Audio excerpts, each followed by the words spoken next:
Bien, chicos, ¿qué tal? Tengan todos buenos días, buenas tardes, buenas noches. Y vamos a entrar a esta tercera sesión, este tercer video que corresponde al capítulo 3, el tema de trabajo y energía. ¿De acuerdo? Hoy día vamos a ver el capítulo en el cual cómo podemos trabajar un poco la cinemática, evitando, o mejor dicho, comparando la parte vectorial con la parte escalar. Así que vamos ahí. Solo les pido, como siempre, su atención, ¿no? Para poder desarrollar este tema en esta oportunidad. Bien, frase de hoy. Siempre hay una frase, ¿no? Que acompaña esto. Dice, ¿no? Cuando todas las puertas se te cierran, rompe la pared. Así de simple. ¿Qué hace referencia a esto? Es mi opinión. Que hace referencia que si ves que no hay opciones, si ves que no tienes ninguna opción, no tienes ninguna oportunidad, busca la oportunidad. Invéntatela. Busca el modo. Si ves que los cursos te van mal, ¿no? Si ves que los cursos te van mal, prácticas, examen parcial, y todo parece indicar de que no se va a aprobar el curso, inventa un modo. Cambia tu forma de estudio, invierte tu tiempo más en administrar tus temas para estudiar, conoce amistades para que puedan ayudarse entre ustedes, busca una manera, porque tu objetivo es eso, aprobar el curso. Y eso lo puedes extrapolar a otra cosa, en la vida diaria, ¿no? Y eso es el mensaje que me gustaría compartir con ustedes. Bien, vámonos. Contenido. El día de hoy vamos a hablar sobre el trabajo de una fuerza constante, trabajo de una fuerza variable, trabajo de una fuerza de una trayectoria curva, el famoso teorema de trabajo de la energía. Previamente tenemos que mencionar, acotar qué cosa es energía, hablar de fuerzas conservativas y fuerzas no conservativas, para finalmente llegar al tema de la conservación de la energía. Bien, como siempre ya saben, este tema o esta percepción está adecuado al programa analítico de la física 1 de la PUC, sin embargo puede ser entendido, estudiado, comprendido por cualquier alumno que quiera estudiar la materia. ¿De acuerdo? Así que, pido atención y vamos ahí, ¿de acuerdo? Pide atención simplemente y vamos a reforzar. Recuerda que solamente quiero tu atención, ¿no? Luego puedes tomar apuntes, todo, ¿no? Bien, vamos entonces. Trabajo de una fuerza constante. Primero, ¿qué es una fuerza constante? ¿No? Simplemente es una fuerza que no cambia su vector. Cuando digo que no cambia su vector es que no cambia módulo, dirección y sentido. Eso es lo que define un vector, ¿sí o no? Entonces, una fuerza constante es aquella fuerza que no cambia su vector fuerza. Y el trabajo se produce o se define de la siguiente forma. Aquí voy a entrar con mucho detalle a la matemática, ¿no? Aquí voy a usar muchos conceptos matemáticos y de cálculo. Voy a ir con mucho cuidado y detalle porque será necesario. ¿De acuerdo? Muy bien. Aquí el trabajo de una fuerza se define como el producto escalar de dos vectores. El vector fuerza por el vector desplazamiento. O viceversa, ¿no? Recuerden que el producto escalar tiene una propiedad que es conmutativa. Puede ser primero el vector desplazamiento por el vector fuerza. No hay problema eso. Bien. Hay una propiedad del producto escalar, ¿no? Que en vez de esto puedo usar como el módulo de la fuerza, por el módulo del desplazamiento, por el coseno del ángulo que forma. Entonces, así se define el trabajo, ¿no? El trabajo se define como un producto escalar. ¿Y por qué se llama producto escalar? Porque el resultado es un número. Entonces, el trabajo es una magnitud escalar. Es un número. Será positivo o negativo, pero finalmente es un valor escalar, un número adimensional. ¿Muy bien? No hay mucha complicación acá, ¿no? La clásica, ¿no? En el colegio hemos estudiado, y no me van a dejar mentir que en fundamento de física también lo vieron, que si tengo la fuerza paralela al desplazamiento, el trabajo es fuerza por distancia porque el ángulo es cero, ¿no? El coseno de cero es uno. Si la fuerza está opuesta al desplazamiento, el ángulo es 180, entonces el trabajo es negativo porque el coseno de 180 es menos uno, ¿no? Y que si el ángulo es 90 grados, el trabajo es cero porque el coseno de 90 es cero, el trabajo es cero, ¿no? Esto lo hemos visto desde el colegio y posiblemente desde el fundamento de física, ¿no? Entonces, sí, pues, una plantilla que tenemos guardada ahí desde inicio, ¿no? Muy bien. El trabajo, para que todos sepan, ¿no? ¿Qué pasa si yo expreso? la fuerza en una gráfica, fuerza versus posición. No pasa nada, ¿no? Como estoy en el tema de fuerza constante, si yo grafico la fuerza versus posición, la fuerza será el mismo valor, solo que será una horizontal, ¿no? Como lo muestra en la gráfica. Entonces, el trabajo será matemáticamente el área bajo la curva. En este caso en particular es una curva horizontal. Entonces, el trabajo se calculará sin ningún problema, ¿no? Es el trabajo de la fuerza, ¿no? Fuerza por el desplazamiento, ¿no? O sea, base por altura, porque el área es simplemente un rectángulo. Y ya está. Gráficamente podemos calcular la fuerza así, ¿no? Muy bien. Pero ¿qué pasa ahora si es que tengo una fuerza variable? Y aquí es donde voy a entrar con mucho detalle, ¿de acuerdo? Con mucho detalle, ¿no? Permítanme un poco introducir al tema del cálculo, pero voy a entrar con mucho detalle. El trabajo, una fuerza variable, voy a hacer una partición de un diferencial de trabajo. Partición, diferencial de trabajo. ¿Qué es esto, Jan? Vamos con tranquilidad. Acá tengo dos gráficas, la gráfica de la izquierda y la gráfica de la derecha.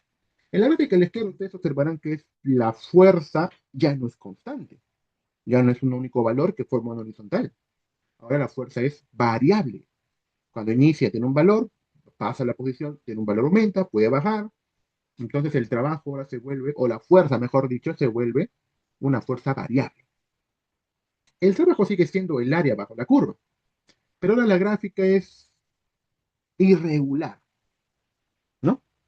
Ya no puede ser un rectángulo, no puede ser un triángulo. Podemos partir, seccionar el área, ¿no?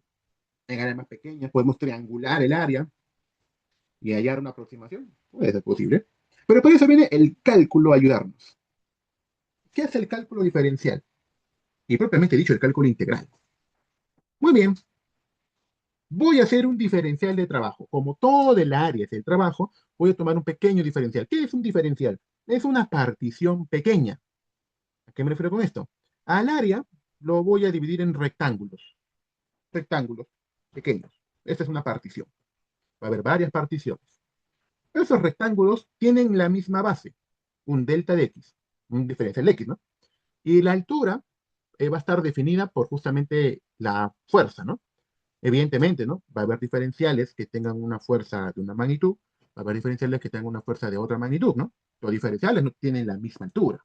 Tienen la misma base, sí, pero no tienen la misma altura. Agarremos uno de ellos.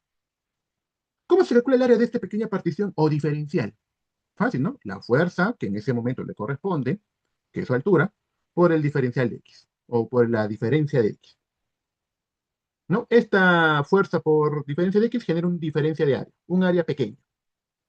Ah, muy bien, entonces, como es un pequeño diferencial de área, significa que es un diferencial de trabajo. Entonces, tenemos aquí, el diferencial de trabajo es aproximadamente la fuerza por el delta de x, o sea, el diferencial de este pequeño trabajo, el del rectángulo sombreado. Pero yo quiero el trabajo total, ¿no? Yo no quiero un diferencial, yo quiero el trabajo de todos. Bueno, para ello tendría que sumar todos los diferenciales que tengo aquí, ¿no? Desde la posición inicial a la posición final. Entonces, el trabajo total se aproximaría a sumar todos los diferenciales o todos los áreas. ¿De acuerdo? Sumaría todas las áreas y tengo el diferencial de trabajo. El trabajo, perdón. Pero esa es una aproximación. ¿Por qué? Porque estos diferenciales no se acercan al área. Ustedes podrían ver que los diferenciales hay zonas de que cubre el área bajo la curva, pero hay zonas de que sobresalen. Entonces, ¿cómo corregimos esto? Muy fácil. Yo acá tengo un número finito de diferenciales. No sé cuánto habrá acá, habrá unos 12. 3, 6, 9, 12, 15 aproximadamente. 15 diferenciales. Con 15 diferenciales, el cálculo no es tan exacto, pues, ¿no? Es aproximado. Pero ¿qué pasa si es que aumento más diferenciales? Creo que la aproximación sería más buena, ¿no? Entonces, si en vez de 15 tengo 100, el diferencial se hace un poco más bueno. En vez de 100 tuviera 500, 1000, creo que la aproximación sería mucho mejor. Entonces, ¿qué hacemos? Voy a hacer que no tengan ni 100, ni 1000, ni un millón. Voy a hacer que los diferenciales sean infinitos. ¿Cómo hago que haya infinitos diferenciales? Fácil, que la base de cada diferencial sea cero. Así van a entrar infinitos diferenciales. Ahí es donde usamos el concepto de límite. El límite, cuando delta de x tiende a cero, es lo mismo que decir que voy a colocar infinitos diferenciales. A esta suma le voy a colocar el límite y listo, ya tendría el trabajo de la fuerza aproximada. Para los que no saben, esta es la definición de la integral definida, ¿no? A esta suma de diferenciales se le llama suma de Riemann y al límite de la suma de Riemann se le define como una integral definida. Eso quiere decir que para calcular el trabajo bajo el área, hay que hallar el área, evidentemente, y como es un área irregular, utilizaremos la integral definida para calcular el trabajo. Listo. Acá hay un ejemplo sencillo, ¿no? ¿Cómo hallamos el área de esta figura? Podemos partirlo en dos, ¿no? El tramo de AB podemos hallar el área, el tramo de BC podemos hallar el área. Un ejemplo introductorio como para entrar en confianza. Entonces, tenemos dos ideas. Si es que la fuerza es constante, eh, el trabajo se define como fuerza por diferencial de desplazamiento. Bueno, fuerza por desplazamiento, producto escalar. Pero si la fuerza es variable, ¿no? Sería la integral de la fuerza por el diferencial de R. Entonces, hagamos la comparación. En nuestra realidad, las fuerzas no son constantes. Hay más probabilidades de que trabaje con una fuerza variable. Entonces, tenemos que ver que, por defecto, tenemos que dominar el trabajo de una fuerza variable mediante una integración. Tranquilos, esto se ve con mucho más detalle cuando se vean ejercicios, pero ya va quedando claro cuál es el concepto y la definición obtenida. Bien, hablemos de una trayectoria curva. Hablar de trayectoria curva es inevitablemente hablar de un movimiento circular. ¿Recuerdas cuando hacemos movimiento circular o curvilíneo? Abandonamos las coordenadas rectangulares, el X y Y, los abandonamos y adoptamos otro tipo de coordenadas, las coordenadas intrínsecas, que me facilitan porque ahora defino una dirección tangente y una dirección normal. Muy bien, recuerda que el diferencial de trabajo o el trabajo en sí es fuerza por diferencial de R por coseno. Ese diferencial de R es este que se muestra aquí. Acá tengo una trayectoria AB. Se está moviendo un objeto y haciendo trabajo por esta fuerza. Un diferencial de R sería justamente este pequeño diferencial. En ese momento, ¿cuál es su desplazamiento? Ahora, esa fuerza lo voy a descomponer no en horizontal y vertical. Abandonamos el concepto de coordenadas rectangulares. Vamos a coordenadas intrínsecas. Fuerza tangencial, fuerza normal. Como todos sabemos, la fuerza normal, al ser ortogonal al diferencial, no hace trabajo. Entonces, ¿qué son las fuerzas nomás que hacen trabajo? Las fuerzas tangenciales. Como el diferencial de R es técnicamente similar a la curva, le voy a adoptar que en vez de diferencial de R, sea diferencial de S. El diferencial de S es el pequeño pedazo de la trayectoria. Al desplazamiento, al vector de desplazamiento, lo voy a aproximar como la trayectoria en ese pequeño diferencial. Recuerda en las primeras sesiones que vimos que desplazamiento y trayectoria no es lo mismo, pero cuando adaptamos un diferencial es algo bien pequeño. Entonces, ahí podemos hacer esa suposición. Diferencial de trabajo es igual a fuerza por diferenciarse por el coseno del ángulo. Bueno, el coseno es el que forma la fuerza con el diferencial, ¿no? Pero evitamos este coseno, dado que solamente optamos por tangenciales, entonces el diferencial de trabajo será la fuerza tangenciales por el diferencial de S. ¿Eso qué quiere decir? Que única y exclusivamente solamente me van a importar las fuerzas tangenciales, son las que hacen trabajo, ¿correcto? Muy bien. Hablemos del trabajo y la energía. El trabajo total. ¿Qué es el trabajo total o trabajo neto? Corresponde al trabajo realizado por todas las fuerzas, ¿no? Por todas las fuerzas cuando la partícula se mueve a lo largo de una curva de ave. El trabajo total es el trabajo de todas las fuerzas que actúan en el cuerpo. Perfecto. Recuerda que estamos asumiendo el cuerpo como partícula todavía.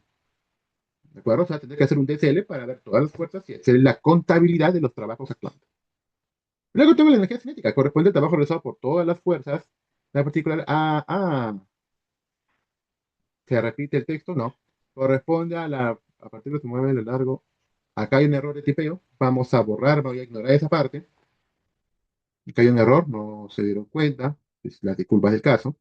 Vamos a ignorar esta frase y vamos a decir que la energía cinética en un momento la definimos mejor. Bien. ¿Recuerdas? ¿Recuerdas qué era la fuerza tangencial? Ley de Newton, en el capítulo anterior de dinámica. Las fuerzas tangenciales o la sumatoria de fuerzas tangenciales es masa por aceleración tangencial. La aceleración tangencial lo podría definir como la derivada de la velocidad respecto al tiempo, la tangencial. ¿Por qué? Porque la tangencial es la responsable de modificar el módulo de la velocidad. Entonces, puedo expresarlo de esta forma. Aquí voy a hacer un pequeño truco, ¿no? Un poco de cálculo. Voy a multiplicar diferencial de S a cada uno de ellos. Tanto multiplico y tanto divido para que la expresión no se vea alterada. Muy bien, voy a hacer un cambio. Velocidad por diferencial de S, acá diferencial de S por respecto al tiempo. Entonces la fuerza tangencial es igual a masa por velocidad por diferencial de S por diferencial de tiempo, ¿no? Perdón, diferencial de B por diferencial de S. Porque esto de acá, ¿qué cosa es? Esto es velocidad, ¿no? La derivada de la posición respecto al tiempo de la ley horaria. Velocidad. Aquí está. O rapidez, como quieran llamarlo, ¿no? Si ignoramos el término vectorial. Recordemos, ya hemos visto ya el concepto previo. Como vemos, el trabajo total es la integral de la fuerza tangencial respecto al diferencial de S. ¿No? Ya olvidamos el concepto de que es fuerza por desplazamiento, esto solamente sirve para fuerzas constantes. Si la fuerza es variable, este sería el concepto oficial. Muy bien, me quedo con el trabajo que es la integral de la fuerza tangencial diferencial de S, y una fuerza tangencial es masa por velocidad por la derivada de la velocidad respecto al diferencial de S. Muy bien, obtenemos esto, agregamos, ¿no? En vez de la fuerza tangencial, obtenemos o hacemos un reemplazo de las fuerzas tangenciales. El diferencial de S se va y me queda esto de aquí, ¿no? Masa por velocidad por diferencial de velocidad. Estas alturas ya más o menos deberíamos dominar cómo hacer la integración. Voy a integrar B respecto a un diferencial de B. Revisamos nuestra tabla de integración. Cuando tengo una integral de B, simplemente sería sumar el exponente y dividirlo entre ese valor. Como el exponente es 1, sería B cuadrado sobre 2. Por eso que acá tenemos un medio de masa por velocidad cuadrada. Como es una integral definida, tenemos que evaluarlo de A hacia B. Definido en B menos definido en A. Este término de aquí nosotros definimos como energía cinética. ¿Qué es la energía cinética? Se define como esta expresión de acá. En algunos textos, la energía cinética se definirá como la energía que se asocia a la rapidez. Ojo, vuelvo a repetir, la energía cinética, ¿qué cosa es? La energía que se asocia a la rapidez. Muchos dicen a la velocidad, pero la velocidad es un vector y la energía es un escalar. ¿Cómo un escalar va a depender de un vector? Ilógico. Lo correcto es que la energía cinética se asocia a la rapidez.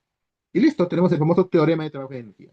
Lo anterior era simplemente demostración, ¿no? Finalmente, esta es la ecuación que todos nos aprendemos y está en los textos.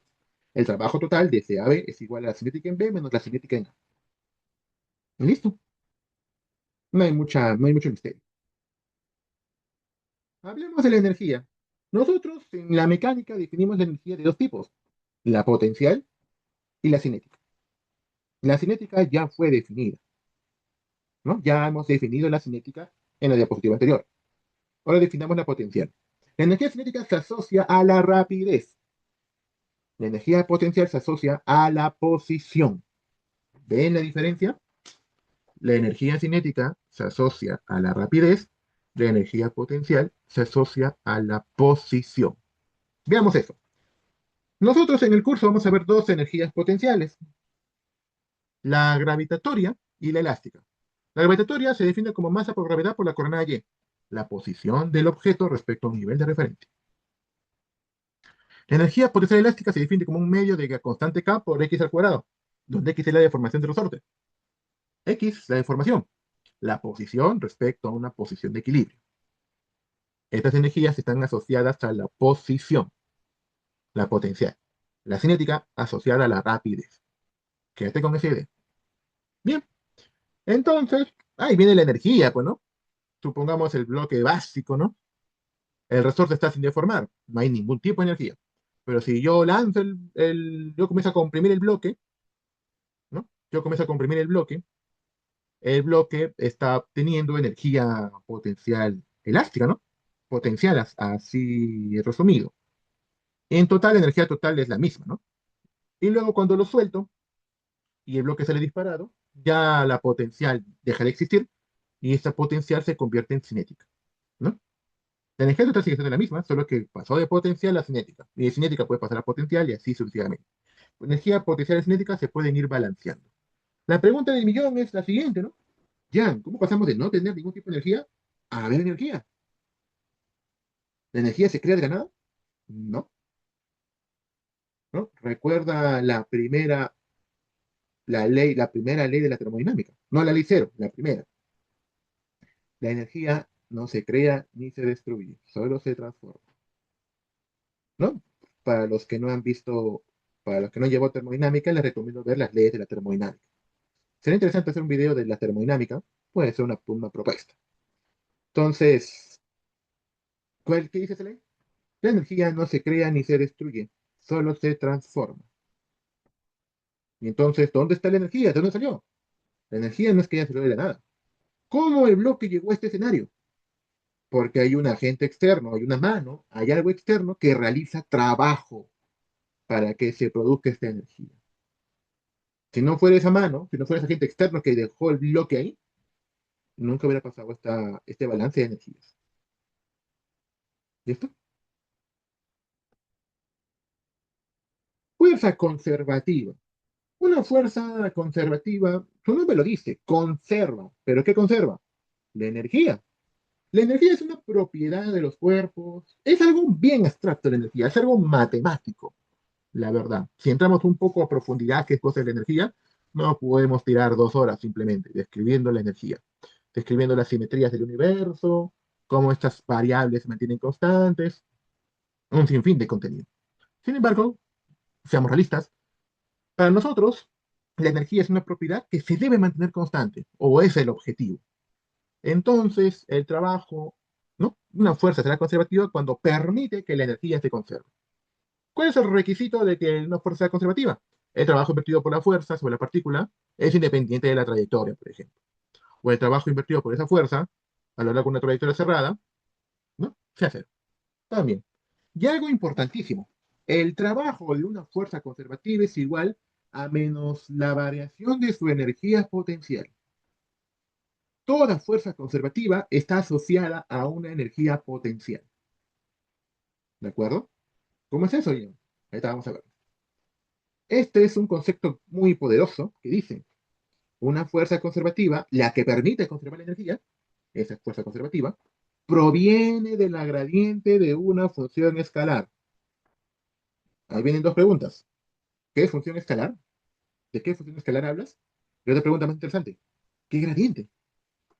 Entonces, partamos de la definición que la variación de energía potencial es igual a menos el trabajo, o el trabajo es igual a menos la variación de la potencial, ¿no? Podemos hacer una derivada en esta expresión, voy a entrar a matemática, discúlpenme, pero es necesario, solamente para demostrar casos, ¿no? Derivo la expresión, ustedes saben que si yo derivo la integral, queda simplemente la función.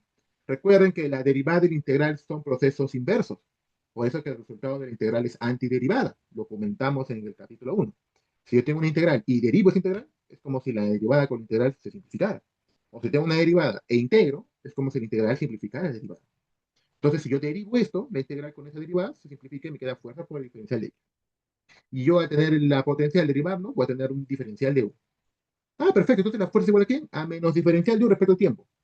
En pocas palabras, la fuerza que puedo encontrar que es conservativa es igual a la derivada de la potencial.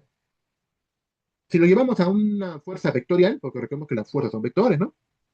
El vector fuerza es igual a menos la gradiente del potencial. ¿Qué es la gradiente del potencial? O la gradiente de esa función escalar. Simplemente es la derivada parcial en cada dirección del espacio.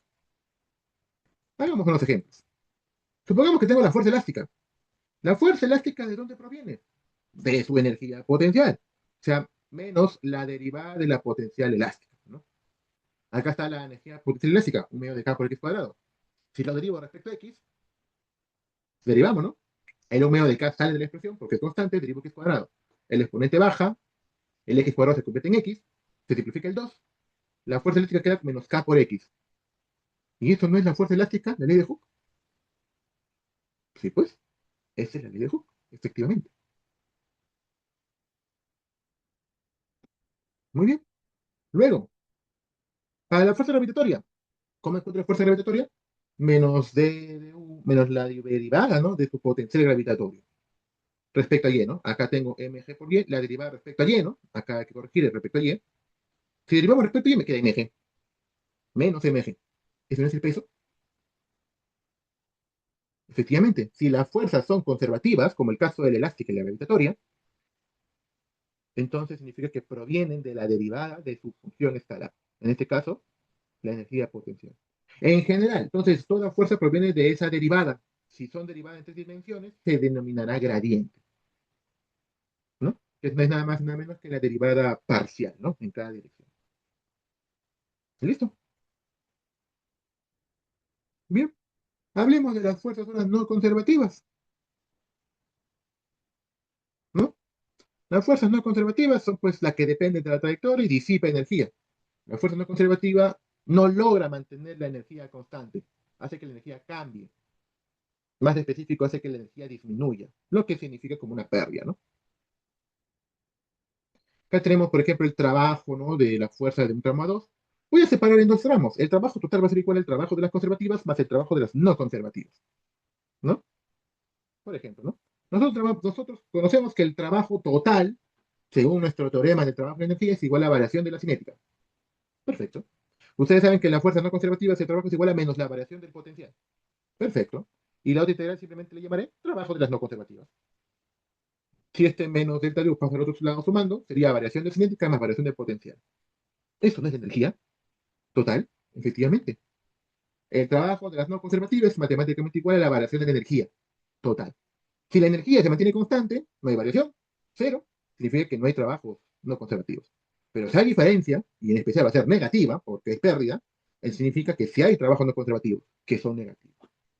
¿Qué trabajos son fuerzas son conservativas? Por lo general sería la gravitatoria, la elástica, la eléctrica. Y las no conservativas, todas las demás.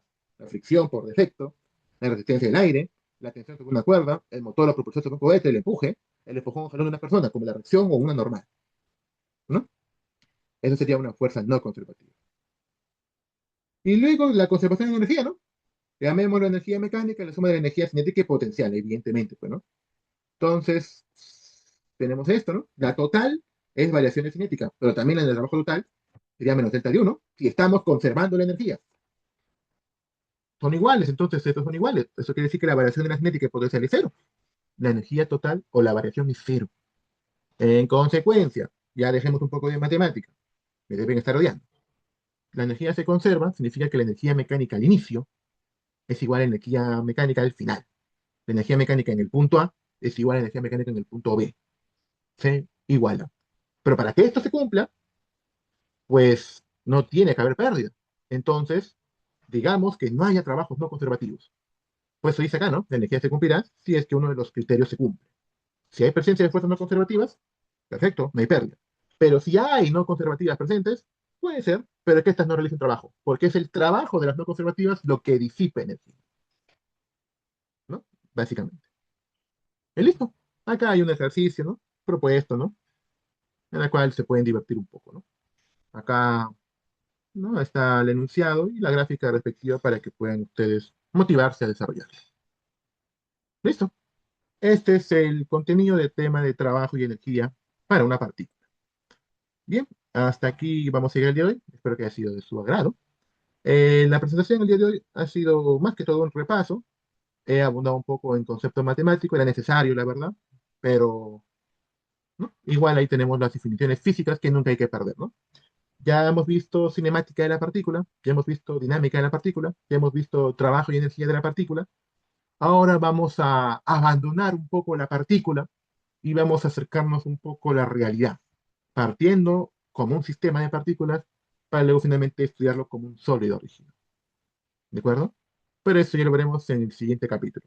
El capítulo 4, sistema de partículas. El capítulo 5, sólido rígido.